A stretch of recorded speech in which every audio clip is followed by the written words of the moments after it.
mentioned, I'm going to talk to you about my new book, and I'm really excited to be here and to share some of these ideas from you and maybe hear some of your ideas afterwards.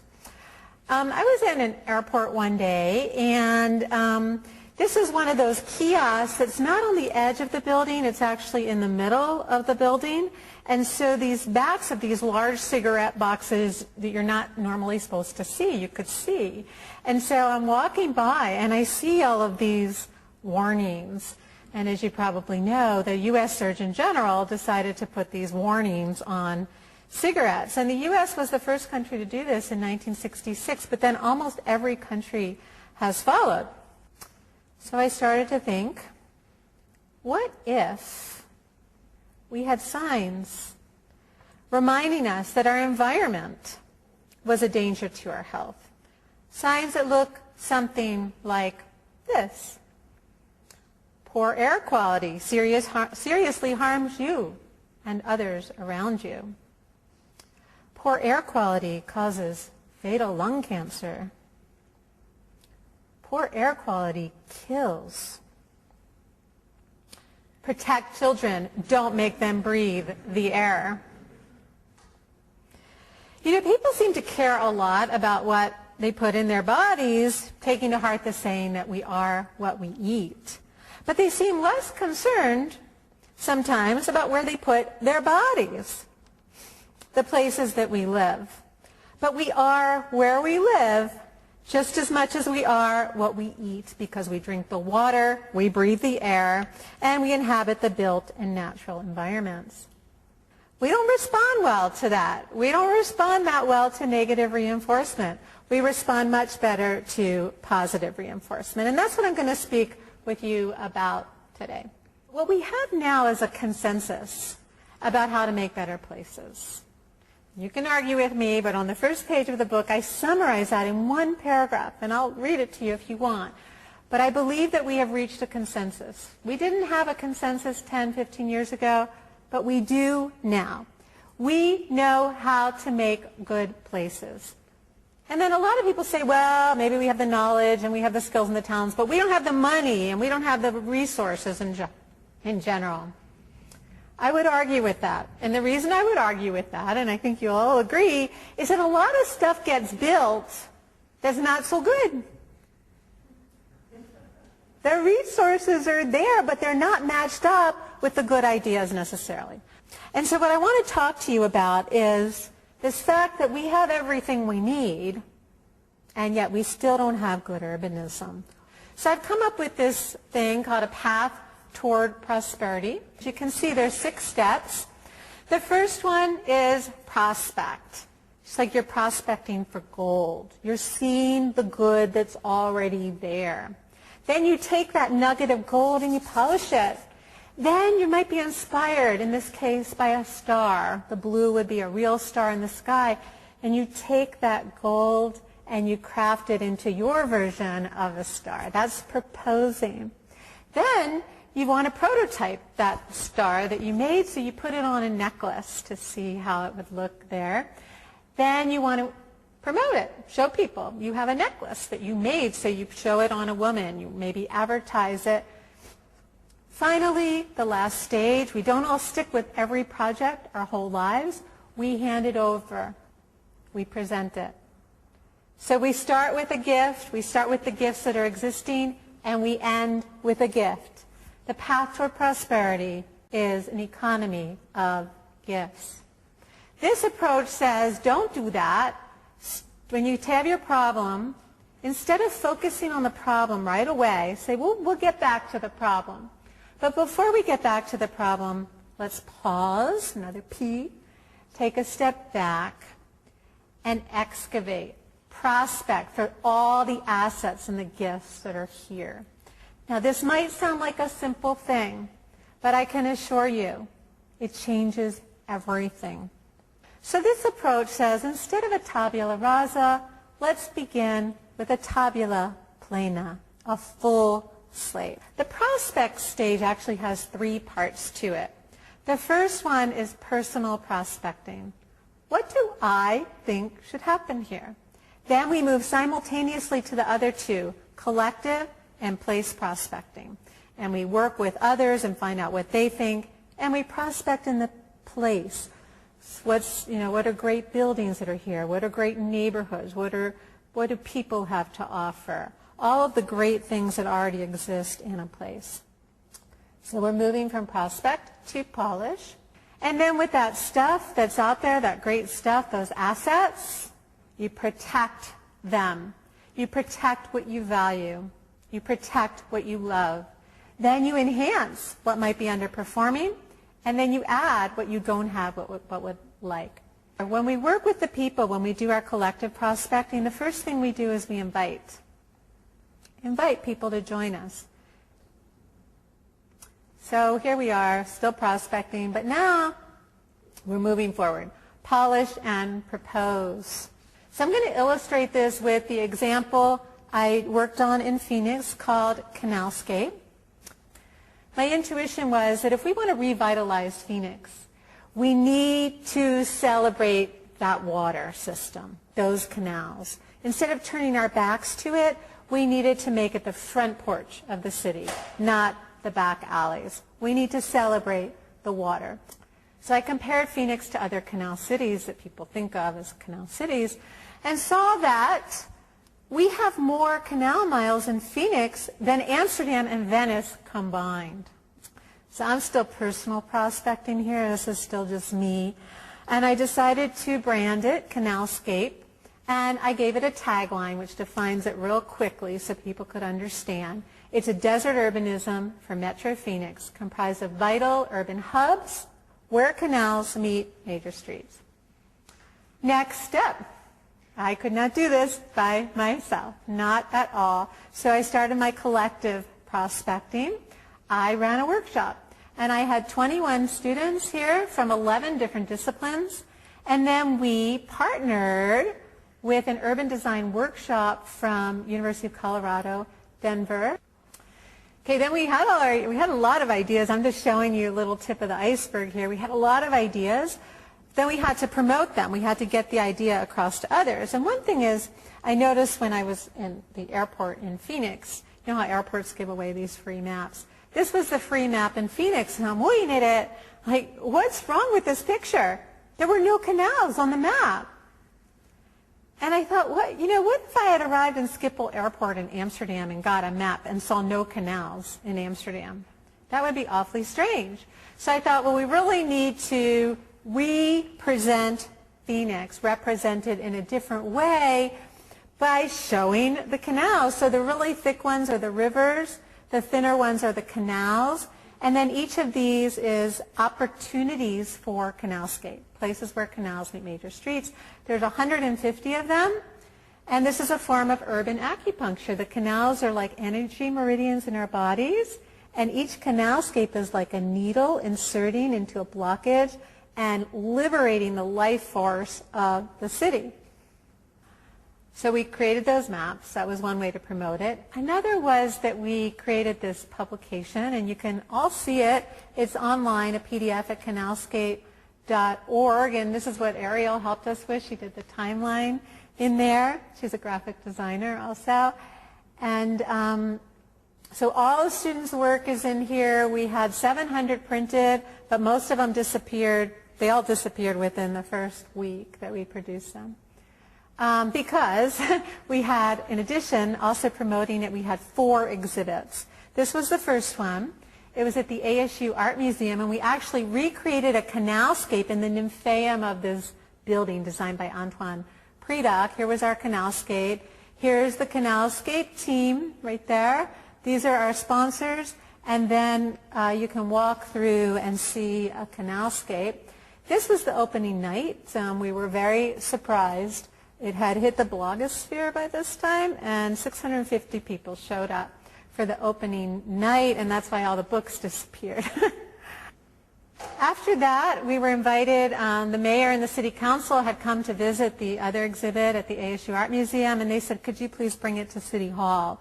And it wasn't as exciting a venue, really, but it was an entirely different demographic because it was the lobby of City Hall. So everyone who worked there and everyone came for permits or whatever, not necessarily people who go to an art museum, would see it. And so a lot of people were seeing this. Then we moved it in between this one and that one. We moved it Scottsdale City Hall asked for it after Phoenix had it. And this was our last one, and it's still here, and it's at the Gateway Community College, and it was selected by the governor's office as a Centennial Legacy Project. Prototype. It's kind of where we are now with it. Here's that Gateway Community College. So the exhibit is in here right now. And look at this college. It's surrounded by parking lots, but it's right on the canal. And here's a light rail stop. And here's another light rail stop. And right here is the airport. I mean, incredible location, right? If you have a layover, there's no place to go now. But if they built Canalscape here, it could be fabulous. There could be hotels, there could be restaurants, there could be cinemas, there could be parks, places to walk. But right now, I'm going to show you what it looks like if you're standing right here. That's what it looks like right now. So the president of this college, he attended the exhibit that was at Phoenix City Hall. And he just stood in one place most of the evening. And afterwards, I went up to him, and this is where he was standing. It was our proposal for that site. And I walked up to him, and he said, "We're going to do that."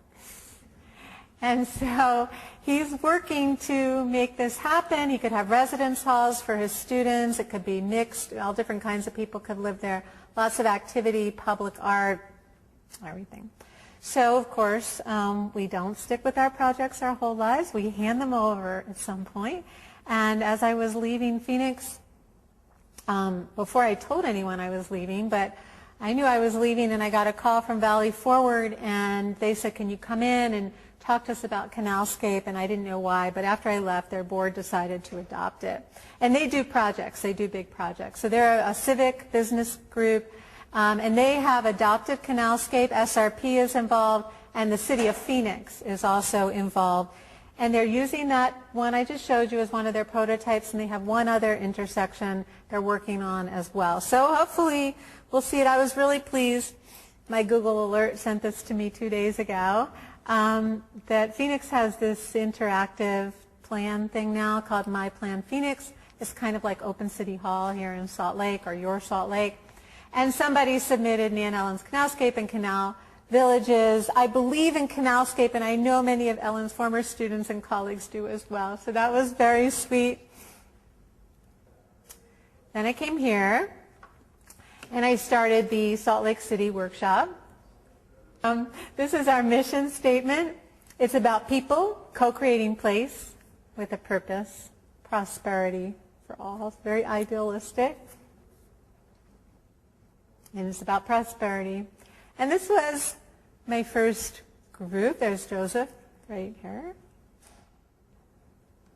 We found there was an abandoned rail line along 900 South. It veered south right here down into the area where Target is. We decided not to go south there, but to take this abandoned rail and to continue it over to 9th East. So we were inspired by the High Line in New York, which is an elevated rail line that was converted into this fabulous, fabulous linear park.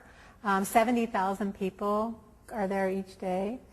And then Joseph created this, this graphic, the 9 line.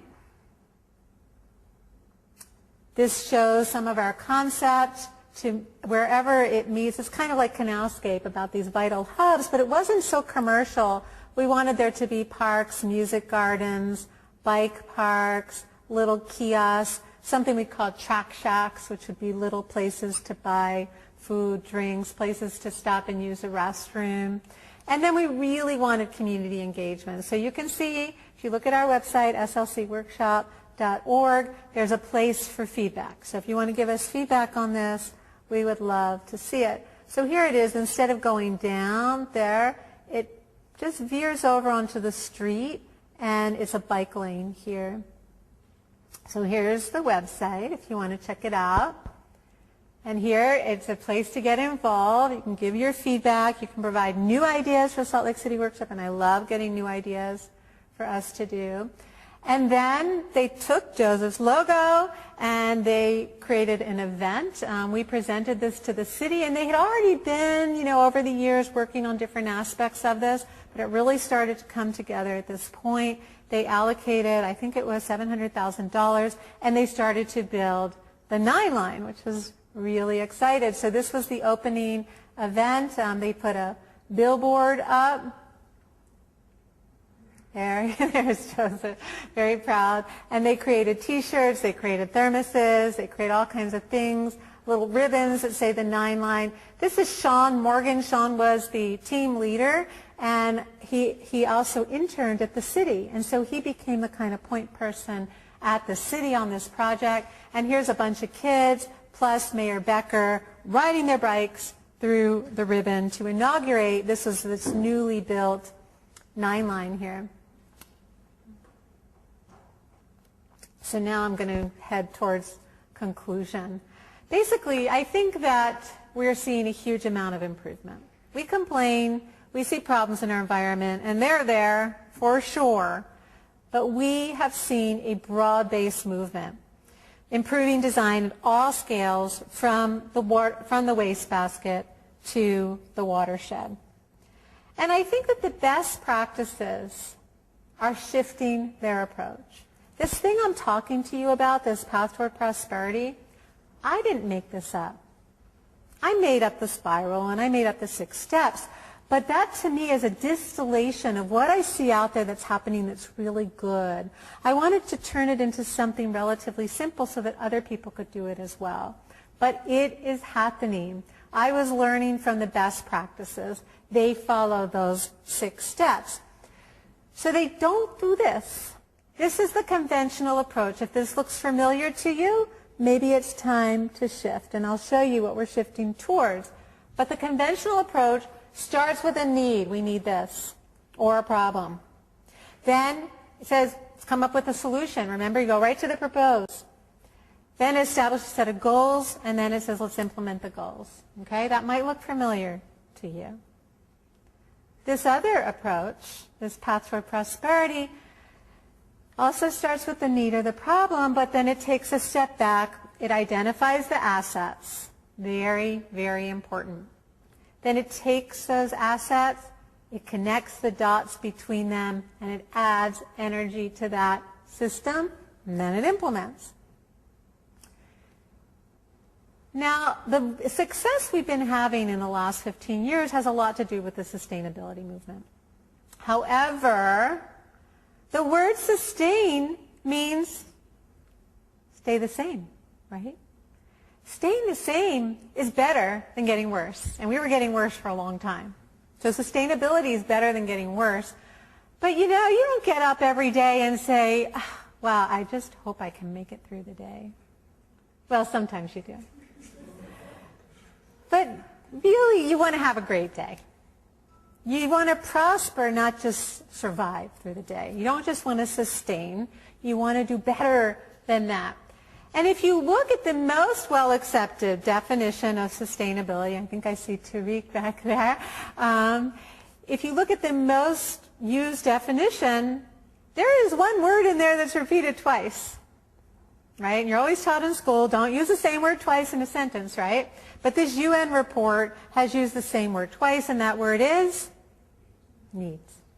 Sustainability starts with needs. It's about identifying the needs, finding solutions. It's the old model. So what I'm seeing happening, and this is actually the little diagram that started my book, was this. There is a transition happening. You could call it an evolution of consciousness. You could call it a transformation. You could call it a paradigm shift. This is happening. I'm not making it up.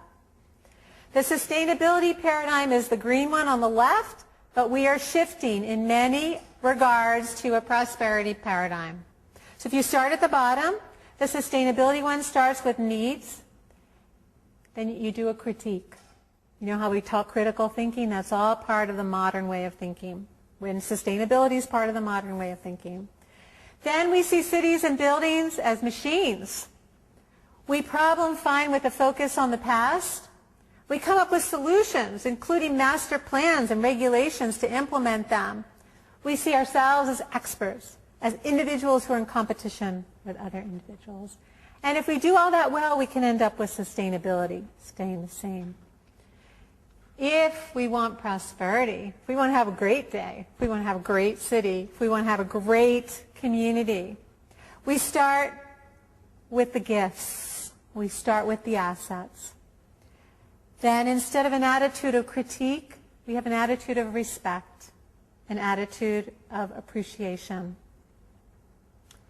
We see the human habitat as part of nature, not as machines, and we're part of nature too.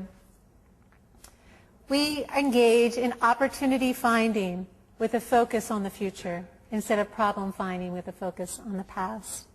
We engage in capacity building, creating self-adjusting feedback mechanisms, and we see ourselves as catalysts, as members of teams, as co-creating with others.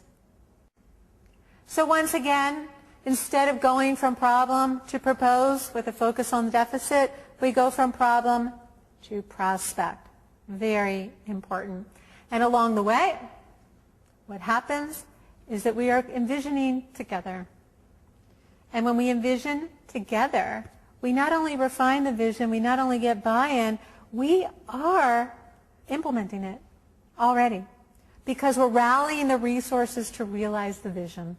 Instead of coming up with your whole project and then presenting it to people and say, here's my great idea, build it. And they're like, I don't think it's a great idea. So this helps you to polish it along the way so it happens.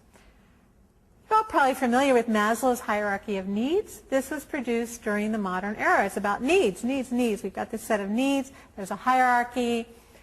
I would like to replace that with a hierarchy of gifts. So we start with fuels, which is all the energy, all different forms of energy, whether it's human, natural resource energy, whatever. Then we go to tools, which are hammers, which are computers, which are our knowledge, all those tools. So energy, tools, and we end up with joules. These can be these things that can be perceived as problems initially. When you take this approach, remember I told you it changes everything? That's because what is first perceived as problems can turn into the greatest opportunities when you do it this way. When we begin with our strengths, our greatest problems can become our greatest solutions. And this is when we achieve prosperity. So thank you very much. I'm happy to take any questions.